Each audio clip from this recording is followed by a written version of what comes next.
Welcome back to my YouTube channel. Our guest today is the leading expert in the world, I would say, about the murder of Robert Kennedy, investigative journalist Dan Moldea, who's also the author of this very good book on the case, which is called The Killing of Robert Francis Kennedy. Welcome, Dan, and thanks for your time. Thank you. Pleasure to be here. Thanks for the invitation. Well, thank you for accepting. Let's start to set the point straight about something. How many shots were fired in the pantry of the Ambassador Hotel on that night, and how can we be so sure about it? Well, I'm not a ballistics expert, and I'm not a firearms identification expert. I don't know a land from a groove, but I do know this: an 8-shot revolver can't fire more than 8 bullets. And Sirhan had an 8-shot revolver that night, and he fired all 8 bullets, and he made good on all 8 shots. So we know he did it because he's confessed to it repeatedly, including on camera. And but there were discrepancies in the police evidence. If you believe exactly what the police said, if you believe exactly what the FBI said in its shadow investigation, there is no way that Sirhan did it and did it alone. No way. If you believe what the FBI and the LAPD say in their reports, there's 2 guns in that room. But if you assume that there were mistakes that were made, not mistakes of commission, but mistakes of omission, not intentional, then it becomes clear that Sirhan did it and he did it alone. And that was the process that I had to go through. Again, the LAPD solved this murder, but I solved this case because I explained for the first time why the evidence appeared as it did, which made this case look like it was a conspiracy and made it look like, falsely, that there were 2 guns fired in that room. But Sirhan did it, and he did it alone. Okay, one thing that conspiracy theorists often point out is that the first shots that killed Senator Kennedy were fired from the back. How is this possible? Because Senator Kennedy and Sirhan were actually facing each other. Well, if you're assuming that Bobby Kennedy, as Sirhan was charging him, and there was a steam table. Sirhan his perch was an ice machine. He was on the side of an ice machine, waiting. Kennedy is walking through the pantry, through the kitchen pantry, with 77 people in the room pushing and shoving. Everyone's pushing and shoving, trying to get through from the backstage of the embassy room where Bobby Kennedy has just given his victory speech, and he's trying to make his way to the colonial room, and the way to do it is through this kitchen pantry. So as Kennedy's walking through the kitchen pantry, there are 77 people in the room when the first shot is fired. They're pushing, they're shoving.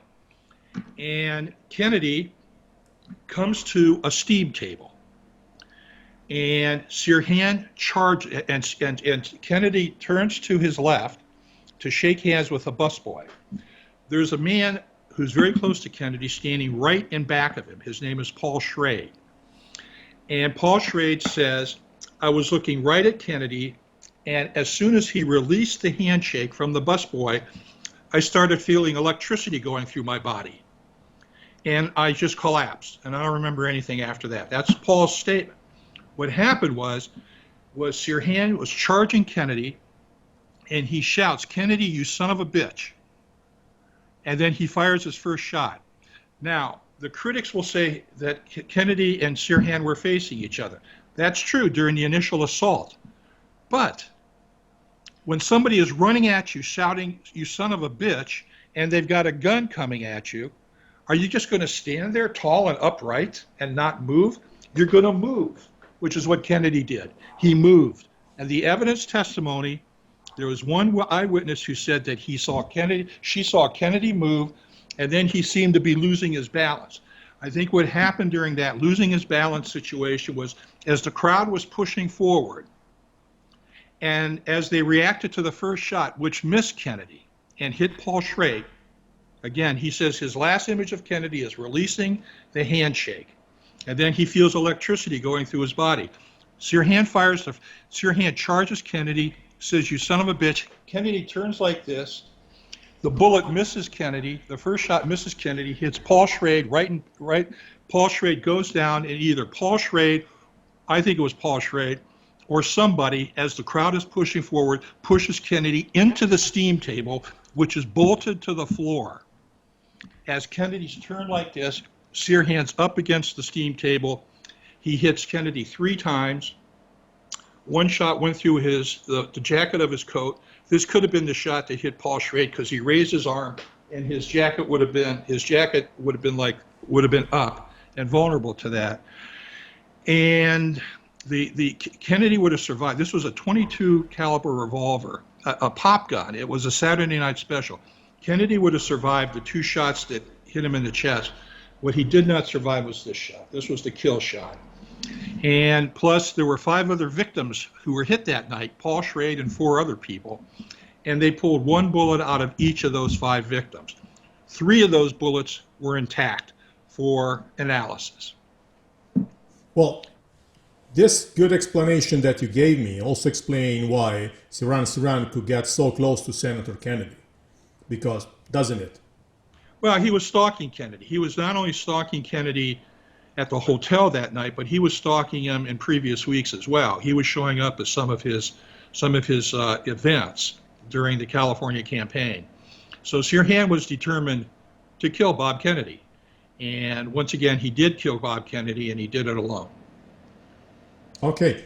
One striking aspect about this case is that the gun brought to the grand jury by LAPD criminologist Dwayne Wolfer was actually the wrong one. Can you explain what happened and why? To me, there was the gun, and then there was the test gun. There were to test it against this gun. They got the same gun. The guns obviously had different serial numbers. For whatever reason, a mistake was made. A clerical error was made, and either the wrong gun was brought in as evidence, or the person who transcribed the serial number got the wrong number. Either way, clearly, when you put all the other evidence together, it was a situation where it was a mistake. Now, you had a situation where in 1975, again, there were 3 intact bullets which could be analyzed. In 1975, there was a push to reopen the case. And a gentleman by the name of Vincent Bugliosi, who was a prosecutor, he was the guy who prosecuted Charles Manson and the Manson, a very fine person, an old friend of mine, God rest his soul. And the court appointed a firearms panel to take these 3 bullets, these 3 intact bullets from 5 of the victims, 3 of 5 of the victims, and to, excuse me, and to refire the gun that Sirhan used, and then to compare the slugs that came out of that gun with the 3 slugs that were recovered in 1968 at the crime scene. And when they did that, they couldn't match the bullets up. And that has been the source of a lot of controversy for a long time. So what happened was, when I was brought into this case in 1986, 1985, 86, I was brought in by Paul Schrade, and I was brought in by a guy named Greg Stone and a guy named Phil Melancer. They were 2 of the biggest experts on this case. My job was to try to work out some way where the entire LAPD file on the RFK case could be released.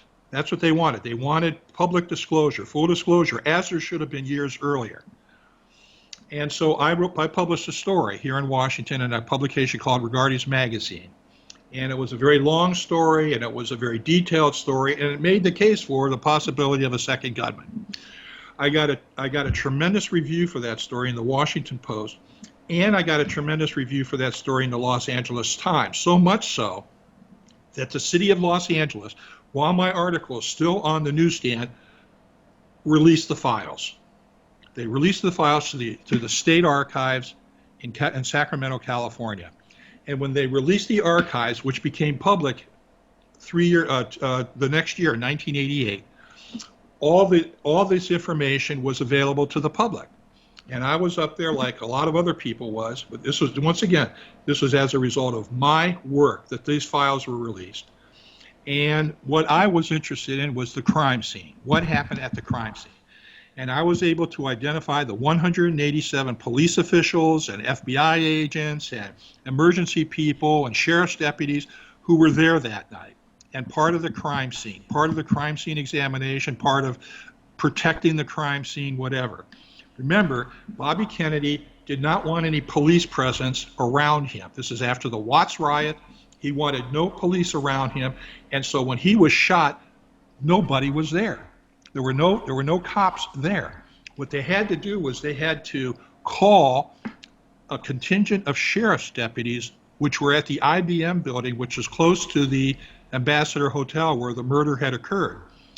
The contingency of deputies came running into this crime scene in the kitchen pantry of the Ambassador Hotel and created a wedge and forced everybody out. Between the time they were called and the time they got there, there was a lot of damage that was done to that crime scene by the people who were victims. I mean, people were going crazy. They were going out of their minds as Bobby Kennedy was lying there bleeding on the floor. Remember, he lived for a day. He wasn't killed immediately. Yeah. He was shot at 12:15 a.m. on June 5th, and he died at 1:44 a.m. on June 6th. So they were trying to keep him alive for a day. Once again, it was this head shot right here which killed him. He couldn't survive that. The other two shots, he could have survived that.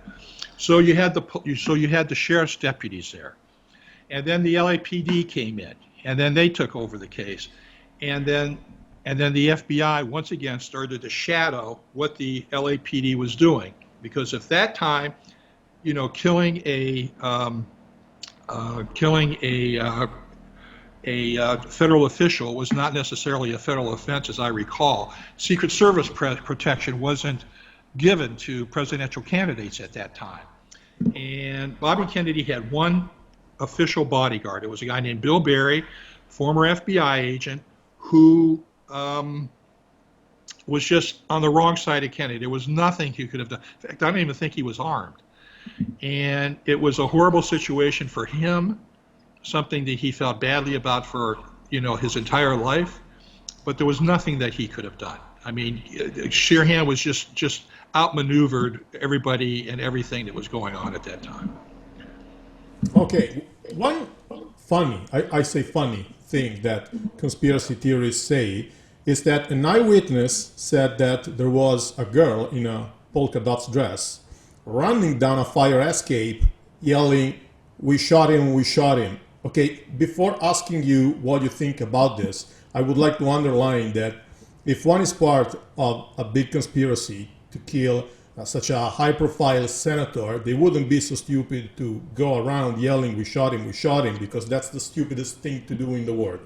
That's my point. If you're going to engage in a very sophisticated conspiracy to murder somebody as important as Robert Kennedy, knowing the full force of state, local, and federal government is going to be upon you, you're not going to run out of the crime scene taking credit for the fact that you had just killed Senator Kennedy. There's a couple explanations for this, I think. I don't think the woman was necessarily lying about what she heard. There was an anti-Kennedy presence there at the hotel. They were doing a demonstration outside in front of the hotel. It could have been somebody like that saying, gleefully saying, we shot him, as a royal we thing, not somebody who had actually participated in something.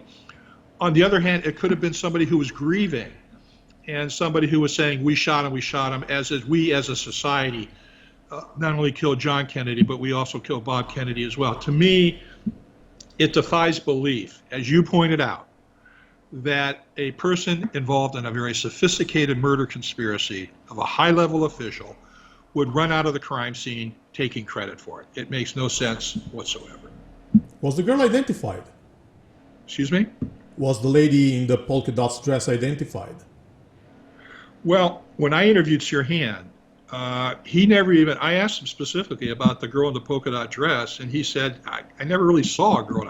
I saw a girl in a plain white dress who was at a coffee urn, and it was right outside the kitchen pantry in a little area between the backstage and the pantry.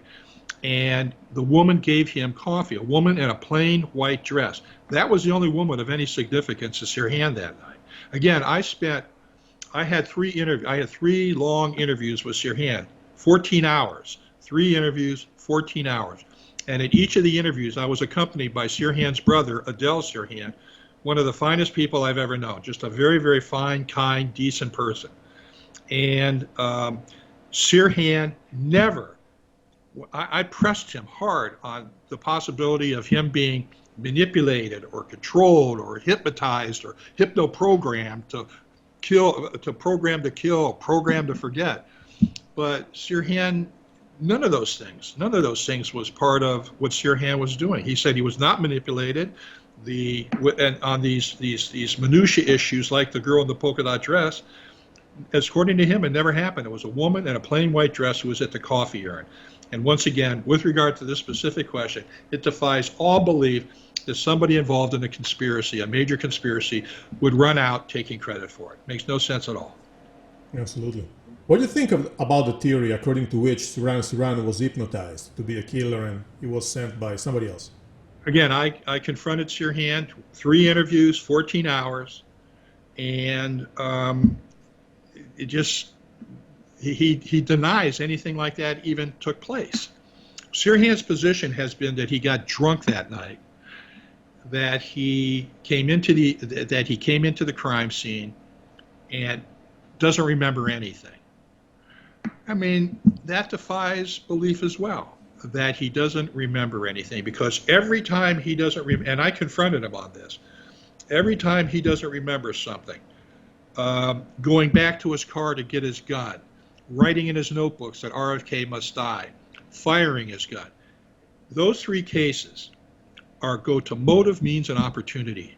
And he has a memory lapse to each of those 3 points. Other things he remembers. In fact, he did a very detailed diagram of his movements that night. Very detailed. For one of his investigators who was his advocate and whom he was confiding in. His name was Michael McCowan. Michael McCowan told me and signed a statement to the effect that Sirhan always said, "I was drunk that night, I don't remember what happened." And once they were talking, Mike told me that they were talking, and that Sirhan started discussing about the moment when his eyes met Kennedy's at the steam table. And Mike, shocked, never heard this before, said, "Well, why didn't you shoot him between the eyes, Sirhan?" And Sirhan said, "Because that son of a bitch moved his head at the last second." And so once again, I accused Sirhan of this directly. I said, "I believe you remember everything, and I think that one of these days you will finally confess that you remember everything." And as it turns out, he had confessed to David Frost, the British journalist, in a 1989 interview that he had done with him. He went into detail about why he did it, how he did it, and it was matter of fact. Nobody else was involved. There was no mention of polka dot dress girls or hypnosis or any of the other things that the crackpots have been coming up with. And but Sirhan told me, listen, because at the time I was working with the pro-conspiracy people when I first got into this thing, because all I knew was what they were telling me. They told me that there was a security guard who had a gun in his hand and powder burns on his face at the moment of the shooting. And he hated Kennedy, and he had he was kind of a racist guy, and was talking about race wars, and was, again, he did not like the Kennedy family at all. So I targeted him. His name was Gene Caesar. He was a security guard at the hotel. He was brought in for crowd control, and not as a bodyguard, but for crowd control. And so I spent a lot of time looking at him as well. But if you want to talk about Caesar, I'll be happy to do that. But I found Caesar giving a lot of conflicting statements to me about his movements, about things that happened before the murder, things that happened after, things that happened at the crime scene, things that he was contradicting himself on. And I was so frustrated with his attorney. Said, "What do you think?" And I said, he is so innocent when he appears so innocent when he makes these contradictions. All of these statements that he makes about in one story, he sees the flashes at the scene table. Here's a shot from Sirhan's gun, and he says he falls down, and then he comes up with his gun drawn. In another, he sees the flashes, he draws his gun, and then he falls down. And another one, he sees Kennedy fall to the left, he sees Kennedy fall to the right. I said, Jesus, will you just take a position and stand by it? And it was so confusing to me, and I was spending a lot of time and money, and I'm an independent writer. I'm not wealthy by any stretch of the imagination, and I was spending an enormous amount of time and money on this guy, and I needed some test or measurement as to how I was going to determine how much time and money I was going to spend on this guy, because I was prepared to spend everything I have and all of my time going after him if this guy did it, and I was convinced that he did it. So I went to a federal prosecutor friend of mine, Marvin Rudnick in Los Angeles. He's a former member of the Strike Force Against Organized Crime. And I said, listen, I got a guy that I'm trying to extract the truth from him, and I don't know exactly what to do. Should I polygraph him? Should I hypnotize him? And he said, well, if you hypnotize him, it's going to be tantamount to tampering with a witness, or at least that could be the perception. So I would suggest that you polygraph him. It's not the end-all, be-all, but it gives you some indication of what he knows. Because when you sit down for a polygraph test, it's not just sit down, you get strapped in, you get asked some questions, and that's it. The polygraph examination is a very, very long process. In this particular case, I went to Ed Gelb, the best polygraph operator on the West Coast. He's president of the American Polygraph Association. He told me if I do it myself, it's going to cost you $4,000. If I get one of my associates to do it, it'll cost you $400. I said, I want you to do it, because if you do it, it'll be believed. So I told him about the facts of the case. He was into it, man. He thought he was going to make history that day. And so the interview lasted for hours.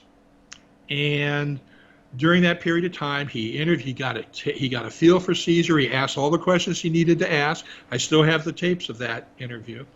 And he then went through the test. They had the control questions, and then they had the home run questions. And he told him to answer no to all of the questions. You were to answer no. Even if the answer was yes, answer no. That way he could see the reaction. And the only question that Caesar failed was he asked him a generic question. This was a control question, and it was, have you ever hurt anybody? And as instructed, Caesar answered no to that question, and the needle jumped off the page. I mean, how can you answer, have you ever hurt anybody in your entire life, and answer no to that question without the needle jumping off the page? So I started treating Caesar as an eyewitness after he passed that test with flying colors.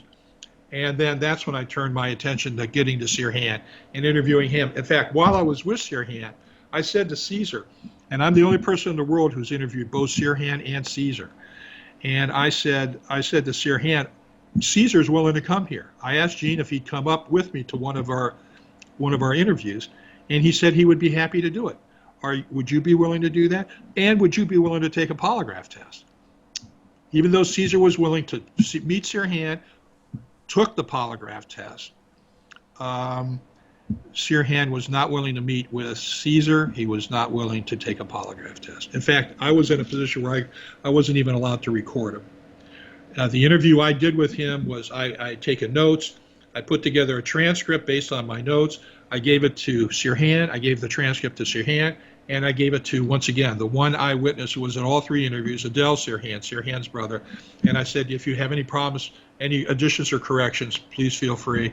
And there was one small addition that Adele wanted to make, and that was it. They agreed to the interview that I published in my book, which Newsweek described as a very chilling interview, which it was.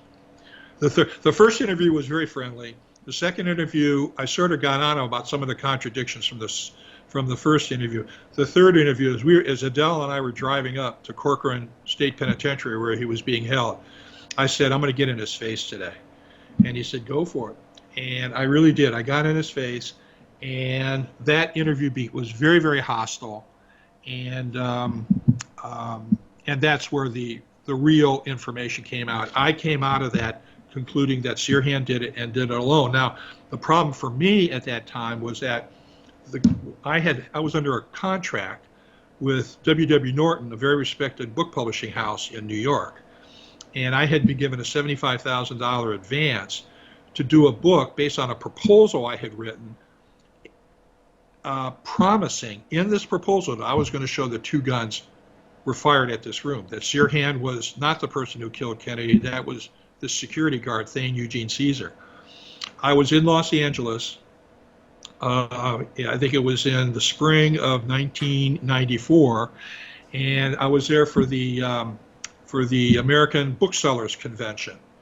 And I was involved in a lawsuit. I was the plaintiff in a lawsuit against the New York Times for libel. And there was it was over a lying review that they had done about me. And the Booksellers Convention had a symposium about my lawsuit. And while I was there, my editor from Norton, Starr Lawrence, said, let's have lunch. And so Starr and I had lunch, and he said, listen, I've read your first 27 chapters of the RFK book. Fabulous. I'm convinced Sirhan is innocent.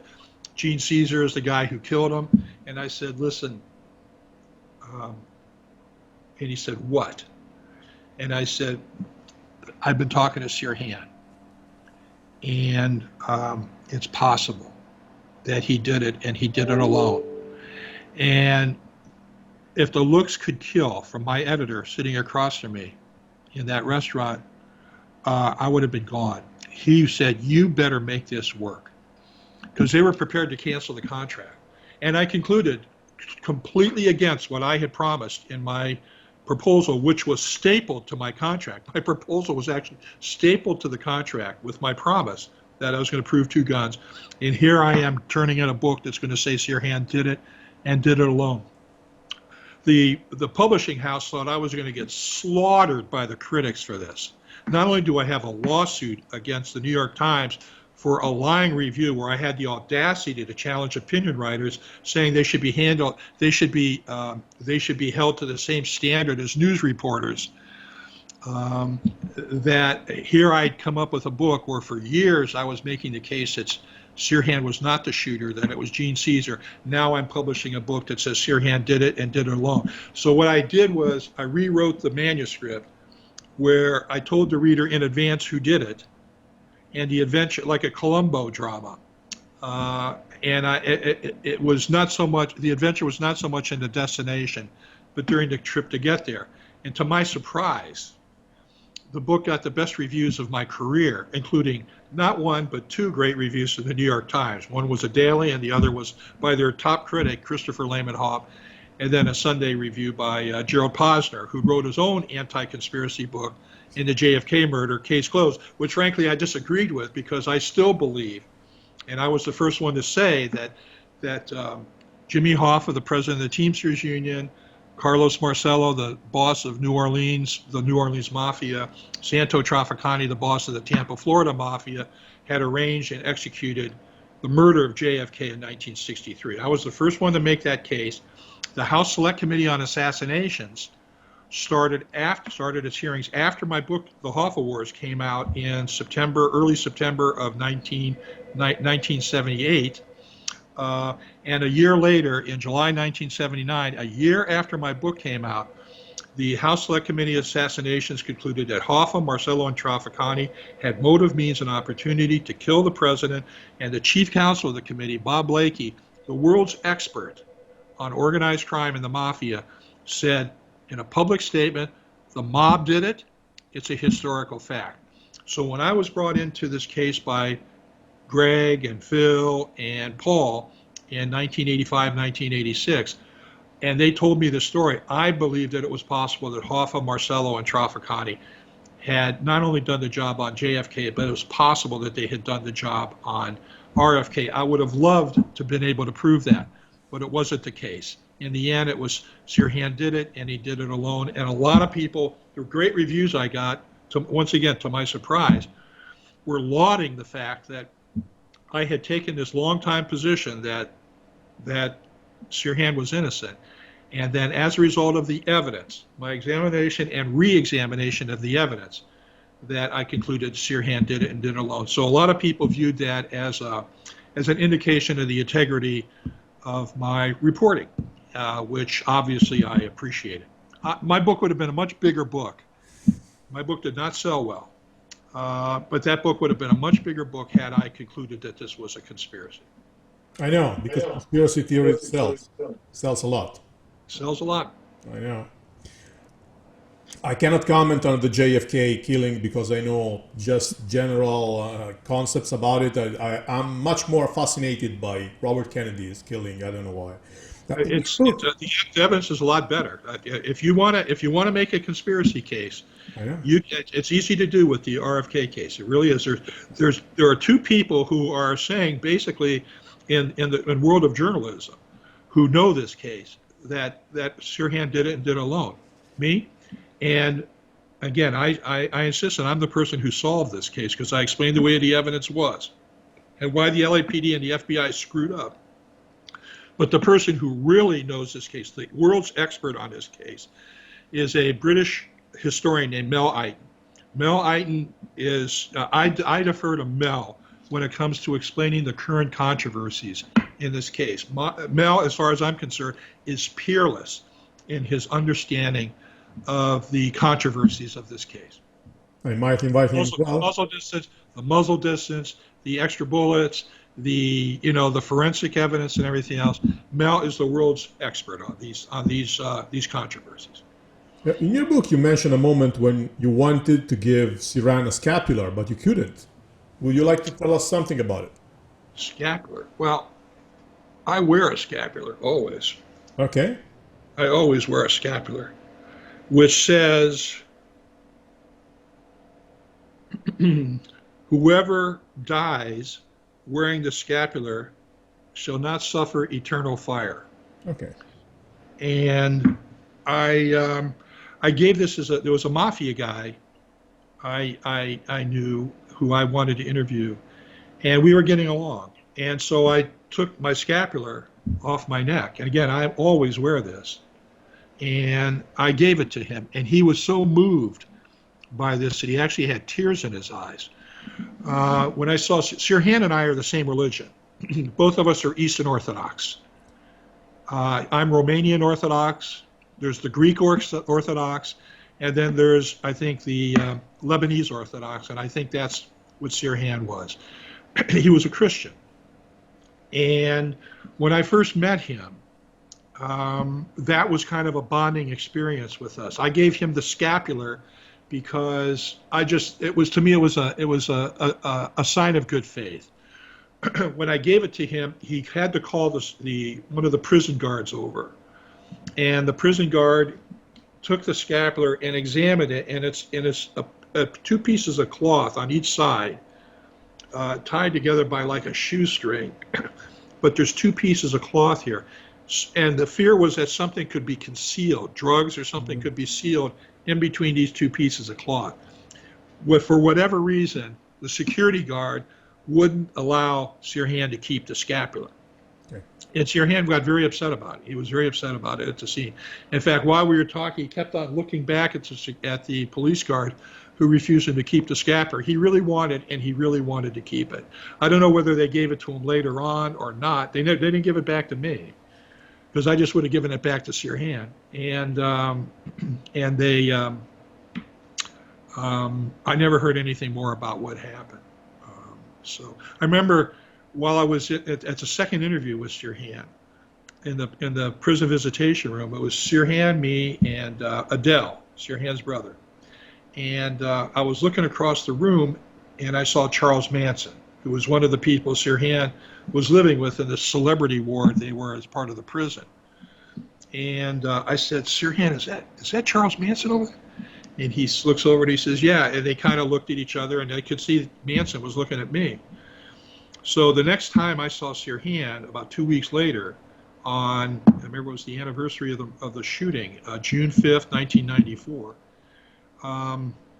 Sirhan, before we got going on the very hostile interview, that third and final interview, he said, listen, I was having lunch with Charlie Manson the other day, and he said, who was that guy you were with?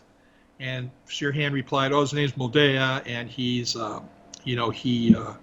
doing a book about the RFK murder. And he says, well, and Manson says, well, listen, do me a favor. I need to raise $25,000 for a lawyer.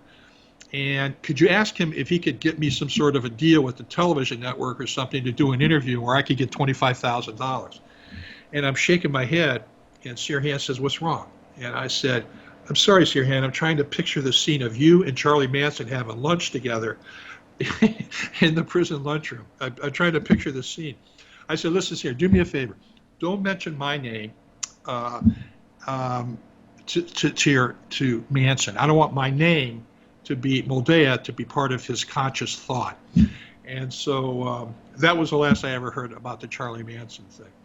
But that was the last day I saw Sirhan, because once again, that was a very, very hostile interview. Again, Newsweek described it as absolutely chilling, and it was Sirhan saying that basically, why should I come out and openly confess when people like you are out there, Dan, showing extra bullets, showing muzzle distance, showing that we were face to face, and how could that be? Why should I admit anything when there's exculpatory evidence out there that says I didn't do it? And that's when I started to figure out, as long as people like me are out here coming up with this so-called evidence, and I was coming up with a lot when I was on the conspiracy side of the plane, I was coming up with a lot of evidence that he didn't do it. Unfortunately, evidence is not proof. And so when I walked out of that interview knowing that he was guilty, had done it and done it alone, knowing that I had a book contract where I had promised 2 guns, my job was to go back and look at all of this evidence, the extra bullets, the muzzle distance, the eyewitnesses, the face-to-face thing. And I had to explain all of that evidence, why it was wrong. And once again, I was the first person to explain what the LAPD did not and what the FBI did not. If I could just continue here for a second. For example, go ahead. You had one of the biggest things that hooked me was there were 4 identified bullet holes in Sirhan's line of fire, in the walls and door frames in Sirhan's line of fire. Once again, an 8-shot revolver can't fire more than 8 bullets. Sirhan's got an 8-shot revolver. That's it. So he fires 8 bullets. Kennedy's hit 3 times. You got 5 victims. 1 bullet comes out of all the victims. You have 8 bullets accounted for, including one that came off the ceiling. There was a bullet that had made an entrance hole in the ceiling, bounced off the cement ceiling, and then came and made a second bullet hole, an exit hole on this drop ceiling. And then there was another hole that was created where the bullet was just lost in the ceiling space. But you had all 8 shots accounted for. Now, the FBI came out with its report. It was an orientation, and they identified 4 not reported bullet holes, not suspected bullet holes, but bullet holes in the walls and door frames of Sirhan's line of fire. There were these circles with some scribbling in them, and then there was a number 723, and then there was this writing, and they were in these holes. And so no one had ever explained where these holes came from before. So I got the blow-ups of the photographs. I got a magnifying glass, and I looked, and the scribbling was up and down, up and down, up and down. There was 723, and then there was LASO. Mm-hmm. Now, I had a friend who was an officer at the Los Angeles Sheriff's Office, and I figured this was possibly one of the deputies from the sheriff's office who were at the IBM building, who were called immediately after the shooting to come to the Ambassador Hotel to protect the crime scene. And so I called my friend at the LASO, and I said, who had badge 723 on June 4th, 1968, which was the day of the primary? the day of the speech. Kennedy was shot 15 minutes into June 5th, and he died at 1:44 on June 6th. So my friend said the deputy's name is Walt Two, W2, T-E-W. That was the scribbling, badge 723 LASO. So it became clear that a motorcycle cop named Walt Two had marked this evidence. I called him. I said, where can I reach this guy? He said he's been dead for 18 months. And I said, it was either 6 months or 18 months. I think it was 18. And I said, you have a number for his widow? I'd like to speak with her. He gave me her number, so I called her and paid my respects. And I said, how long was he a firearms identification expert? She goes, he was just a motorcycle cop. That's all he was. He was just he was an honest guy, an honest cop. He was a motorcycle guy. He had no training as a firearms identification expert, no training as a ballistics expert, no training for any of these things, and yet here he is marking evidence at the crime scene. What probably happened was, in the chaos, in the aftermath, somebody saw what they thought were bullet holes at these locations. They told this cop, the cop marked his evidence, what he thought was evidence, and then when the FBI came through, I wanted to talk to the criminalist who identified those holes for the FBI agent who took those pictures. And when I entered, and the FBI agent would not talk to me. I ambushed him at his home and everything else. He would not talk to me. But I found a document in the state archives, among the documents that I helped release with my story back in 1987. And the documents showed that the person who gave this FBI agent a tour of the crime scene was not a police officer. It was an assistant hotel clerk from the hotel. And he said, here's 4 bullets in the walls and door frame. And the FBI FBI agent took the word of this hotel clerk and identified these 4 holes as bullet holes.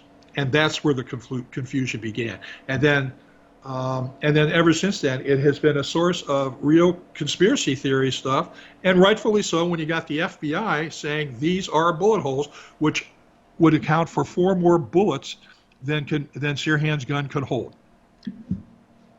I forgot to ask this, so it was great that you mentioned it, because I knew the story about these bullet holes that were actually something else, probably nails.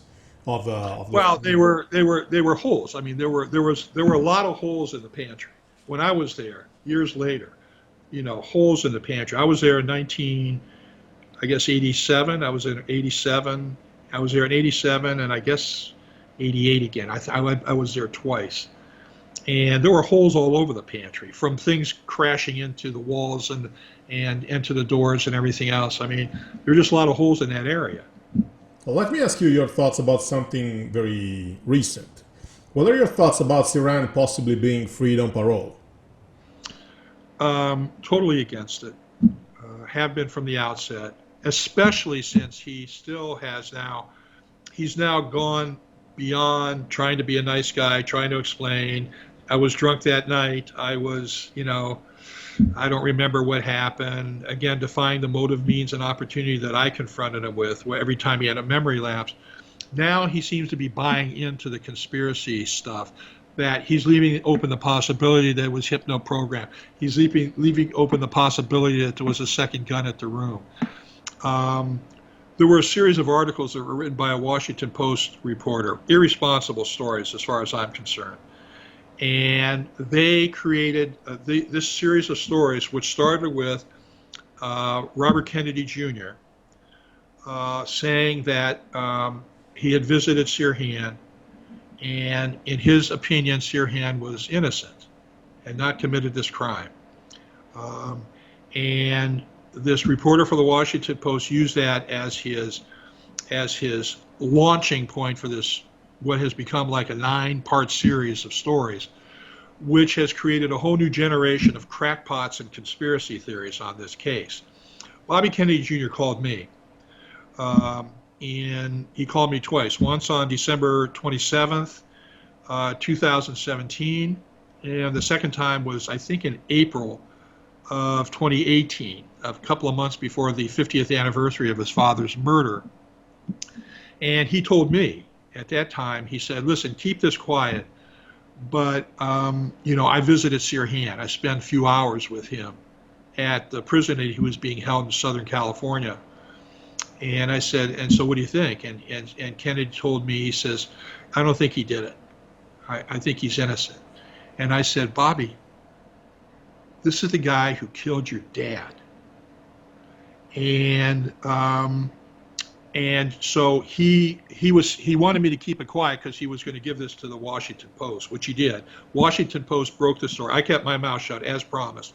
The Washington Post broke the story that Kennedy Jr., again, the famous anti-vax person who disputes the relevance and necessity of vaccines, or certainly the COVID vaccine. And it has got a big book coming out about this, in fact, talking about crackpots and conspiracy nuts and screwballs.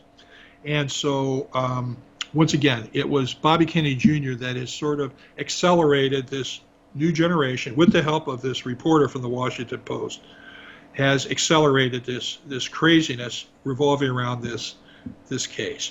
It's hard for people to believe simple solutions to these complicated cases, especially when they're complicated by the law enforcement officials which are supposed to be investigating them, like the LAPD, like the FBI, which made a lot of very unnecessary mistakes, and as a consequence gave the crackpots and the screwballs ammunition to claim that this was an unsolved case, to claim that Sirhan did not do it, and that possibly Gene Caesar, the security guard, did, when in fact Gene Caesar was an innocent man wrongly accused, and that Sirhan did it, and he did it alone. Well, many thanks, Dan. Everything you said was very interesting. I think that you explained the case very well to me and to my viewers, to everybody. So thanks again for your time. Thanks everybody for watching this video, and see you next time on my channel.